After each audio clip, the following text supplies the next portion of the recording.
Okay, this is GamerBlave, and before I even get started here, I'm going to confess that this is something that is well outside of my wheelhouse. This is True Remembrance, a visual novel that was released in June of 2006, as I understand it, and that's really all I know about it. It's a free visual novel if you're interested in visual novels. And as I understand it, it's fairly highly regarded in the realm of free visual novels. And the only reason I'm doing this is because someone asked me to. And I looked into it. I've never even played a visual novel, and I looked at it, and as I understand it, there aren't even any actual choices that you make in this game. Which, to me, I'm wondering, when I looked at it, it said, hey, this is a video game, but to me, that I'm wondering what that is. So this is a completely new type of experience for me. I'm somewhat I'm intrigued. Why this would be recommended to me, knowing the type of gamer that I am. So, I'm going in with an open mind here, and we're going to see what we're dealing with here. So this is the first time that I've loaded it up. I set it in full screen mode, but I pretty much left the rest of the options alone. I turned the music volume down a little bit, relative to the other effects. But other than that, I pretty much left it alone. True Remembrance. This is a story about little occurrences in a little town. When they met in 8th Street, a story had already begun. Here we go.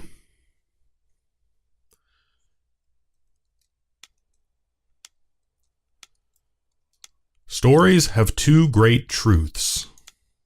First, they begin in many ways that are all more or less the same. Second, they all have an end.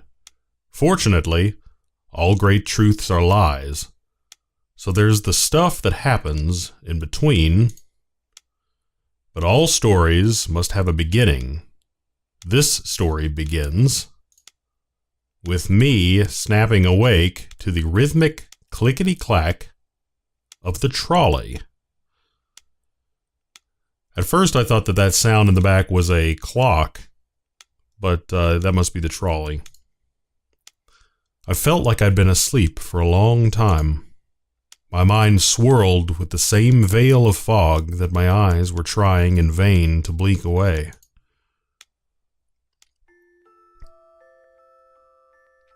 So I shrugged and looked out the window.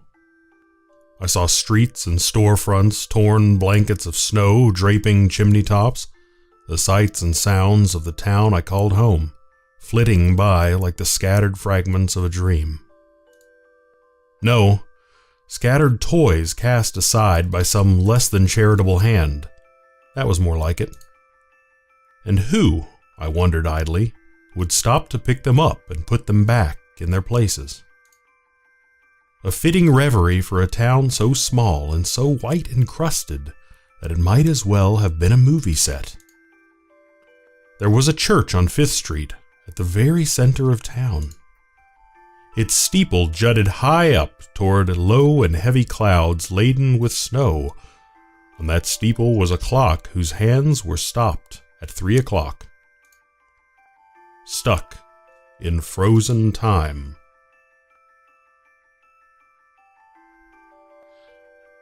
Now, I've got myself a little piece of paper here and I'm jotting things down. So I'm going to jot down 3 o'clock because that sounds kind of important.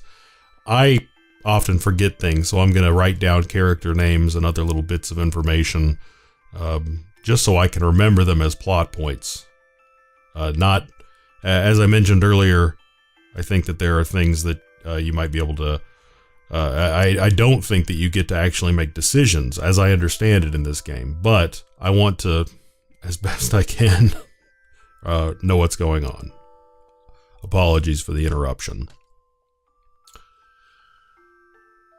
That was the air in this town gave off, framed by the stilled hands of the only prominent clock within city limits.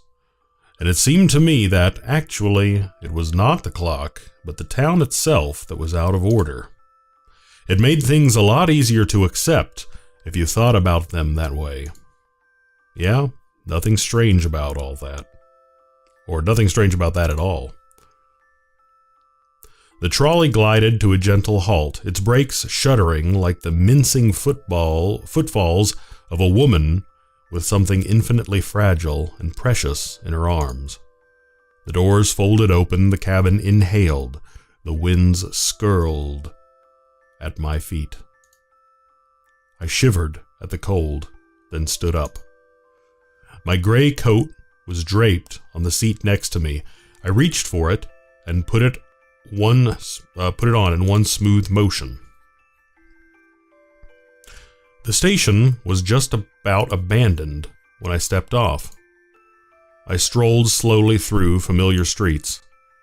Here and there I saw storefronts, close-packed houses, flowers blooming in frozen gardens. Blissful ignorance. 9 short blocks from the station, I turned right at the intersection. The road turned upward from my feet in response. And from atop the hill, a careworn edifice of wind-blasted stone and pocked mortar glared down at me. So that was where I was headed. Probably.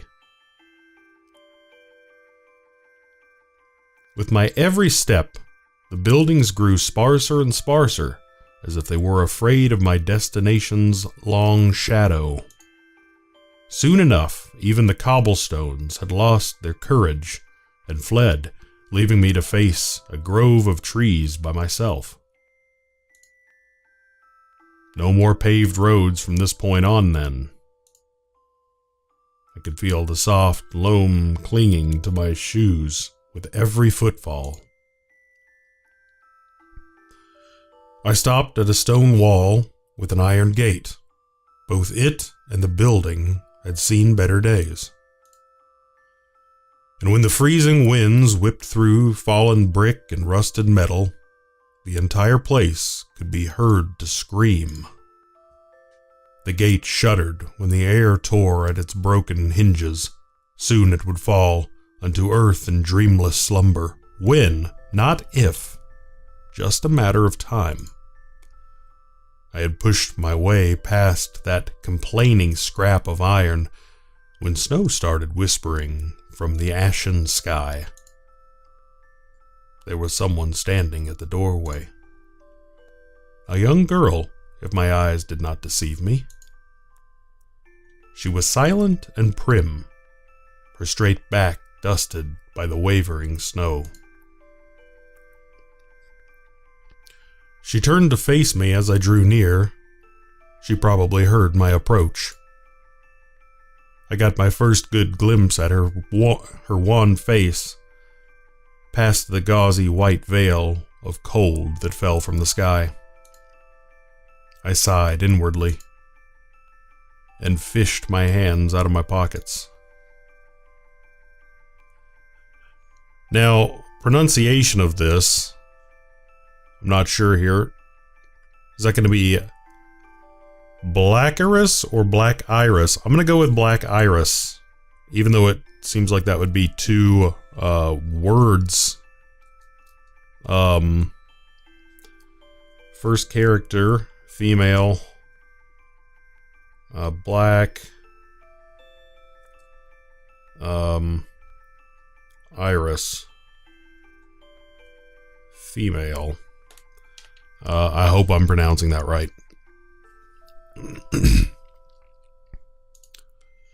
The girl just blinked slowly in surprise. Black Iris, you're welcome here. No one will hurt you. So come, dry your tears. But she did no such thing. She just kept staring up at me, tear after tear carving harsh paths down her soft, pale face. My name is Black Iris. I'll make sure you get settled in, so be at ease. Oh, and should you wish to call me by some other name, go right ahead and do so. I won't mind. It's very strange, just by some other name, typically speaking, someone would offer a replacement name, like you can call me Black, or you can call me B, or you could call me Iris, but you can just call me whatever you want to call me, and that'll be just fine. So, my honored guest, if I may ask, what is your name? This was all strictly by the book. Well, it was until I asked her name. She shut her eyes tight and began to wipe her face clean. Her motions were clumsy and halting. A brave gesture, although it did not at all stop the flow of tears from her eyes. Girl said, Law. So her name is Law. Evidently. Law. Okay, I'm writing that down. That's why the pause here. Apologies for my note-taking. I am terrible with names. If you've watched any content on my channel, you know that I this measure, it's a necessary evil. Black Iris says, huh? My name, Law. Her voice was high and warm, even as it quavered in cold and shock. I see. Very well. Law, right this way, please. It's too cold to be standing around outside after all. Okay. She nodded, and then she did the most astonishing thing. She came close, stood on tiptoe, and with such small hands began brushing the snow off my shoulders. Such a good girl. She left me with no choice but to do well for her sake. I also can't read. We walked into the old building side by side, and that is how our story really begins.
There's a nice little intro there.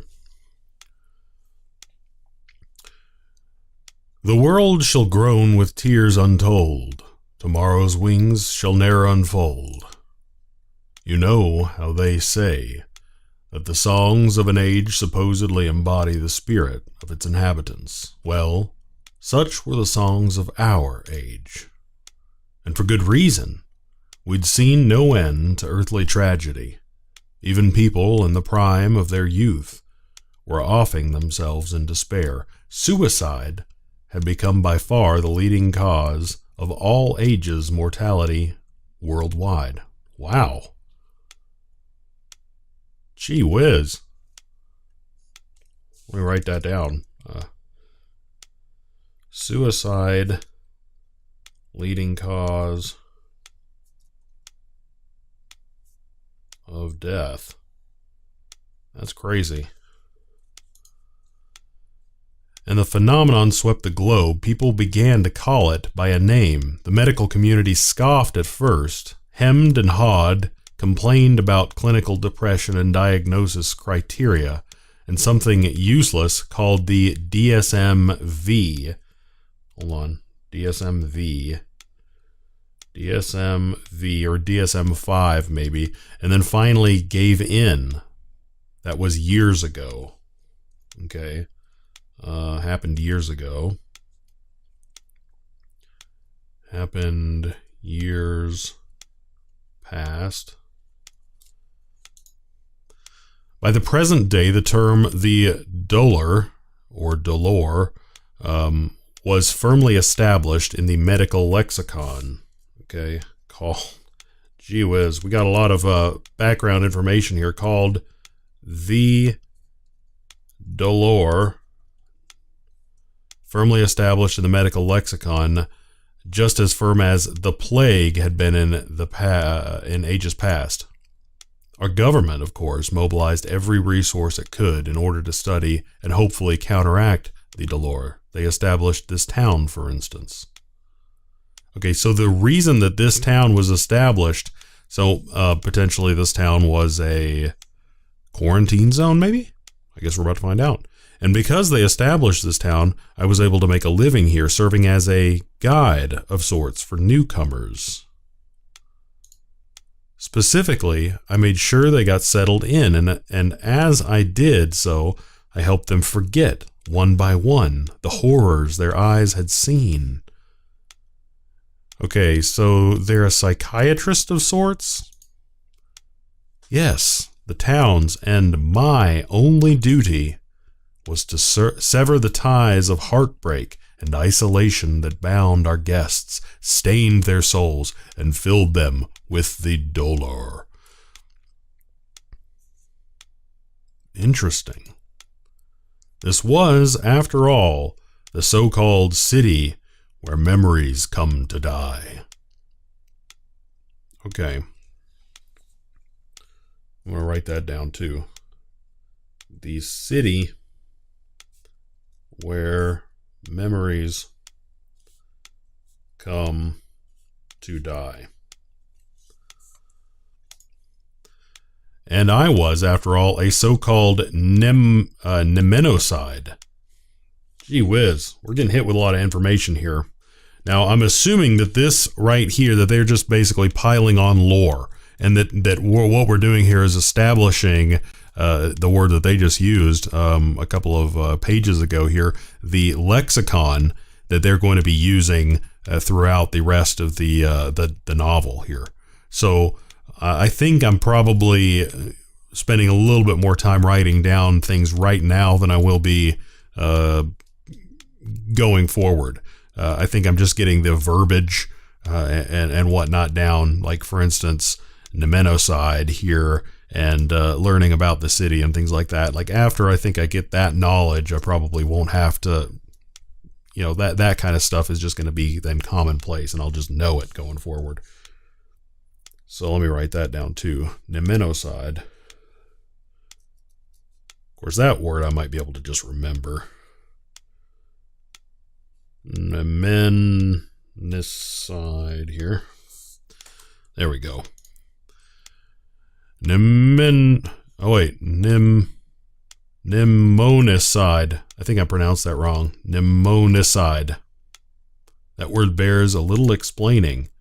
As millions perished in the throes of the dolor, the medical community took its sweet time to pronounce a consensus that even a 5-year-old would have found obvious, namely, that the etiology of the dolor was this crushing feeling of sadness and helplessness that left people with no other option but self-slaughter. A special conference of the top psychiatrists in the world was convened. After days of deliberation, they decided to make up some fancy names that meant nothing. They reasoned that the dolor ate away at the afflicted's mind, the way that rust ate away at mental psyche corrosion. Metal. Psyche corrosion, they called it. Talk about fiddling away while Rome burns. Oh, there's one problem with that analogy. See, Nero didn't fiddle at all. He opened his palaces to the displaced and wrote far stricter fire codes post-haste. Whereas these psychiatrists, that's all they ever did, fiddle away, while we all died. Anyway, patients who had failed all other methods of therapy were assigned to what was known as the mnemonicide protocol. They were brought to this town, and it was here that we mnemonicides cut away the ties binding our guests to the memories that had so corroded their psyches. The thing was, not just anyone could become a mnemonicide. One had to have certain qualities and inborn talents before one could even embark on the path. To this day, I will never know whether I was blessed or cursed when it turned out that I had just those qualities, just those talents. People often pulled us aside, told us how sweet and seemly it was for us to do our duty for our country, how much they envied us, idiotic, patriotic drivel like that. None of it particularly impressed me. How can you explain to someone who will never understand that your every working day is a long fall into rapture and damnation?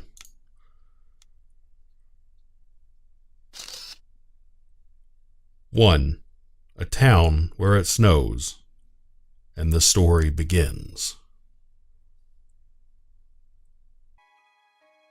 Okay, well, it looks like that is it for the prologue, and it looks like we will be going into chapter 1 in the next video.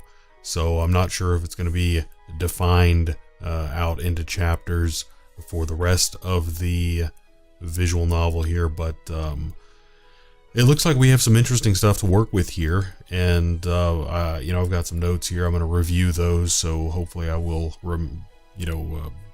be a little bit more fluent with the terminology and whatnot when we go into the next one. But I think that's a good place to take a break for it.